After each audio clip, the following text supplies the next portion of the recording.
আসসালামু আলাইকুম, সবাইকে শুভেচ্ছা জানাচ্ছি নতুন রেসিপিতে। Tandoori chicken rice. আজকাল নামি দামি রেস্টুরেন্টগুলোতে এই তান্দুরি চিকেন রাইসটা পাওয়া যায়। একদম রেস্টুরেন্টের মতো করেই শেয়ার করছি তান্দুরি চিকেন রাইস। বাসায় থাকা মশলা দিয়ে অল্প সময়ে তৈরি করতে পারেন। একটুখানি অন্যরকম করে এই রান্নাটা শেয়ার করছি, আশা করছি ভালো লাগবে। তো প্রথমে হচ্ছে আমরা তান্দুরটা তৈরি করে নেব।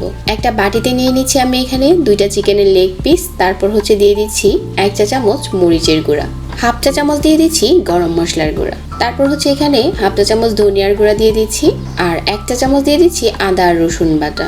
অল্প একটু ফুড কালার দিয়েছি, আর এখানে 1 টেবিল চামচ সরিষার তেল দিয়েছি, 1 চামচের মতো লেবুর রস। তারপর হচ্ছে 1/4 কাপ নিয়েছি টক দই, পরিমাণ মতো লবণ দিয়ে দিচ্ছি, আর 1/2 চামচের মতো চিনি। এখন সবগুলো উপকরণ খুব ভালো করে মেশাতে হবে চিকেনের সাথে। তো মেশানোর পর একটা সুন্দর কালার চলে এসেছে। আমি হচ্ছে আজকের তান্দুরগুলো একটু লাল করে তৈরি করতে চাচ্ছি, এই জন্য অল্প একটু রেড ফুড কালার মিশিয়ে নিচ্ছি, তবে কালারটা অপশনাল, কেউ না চাইলে বাদ দিতে পারেন। তারপর রেস্টে রেখে দিচ্ছি 4 থেকে 5 ঘন্টার জন্য। আপনারা চাইলে নর্মাল ফ্রিজে রেখে দিতে পারেন।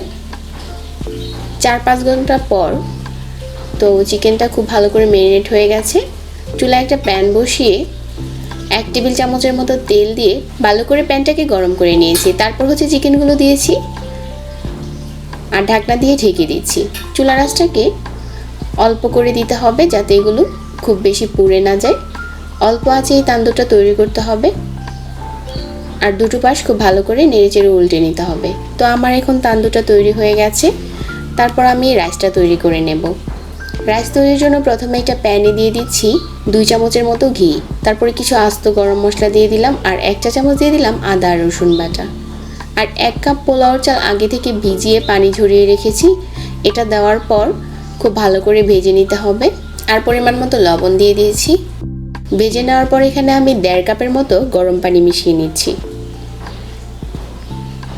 তারপর ঢাকনা দিয়ে ঢেকে 5 থেকে 6 মিনিটের মতো অপেক্ষা করছি। এর ফাঁকে কিন্তু পানিটা খুব সুন্দর করে টেনে যাবে।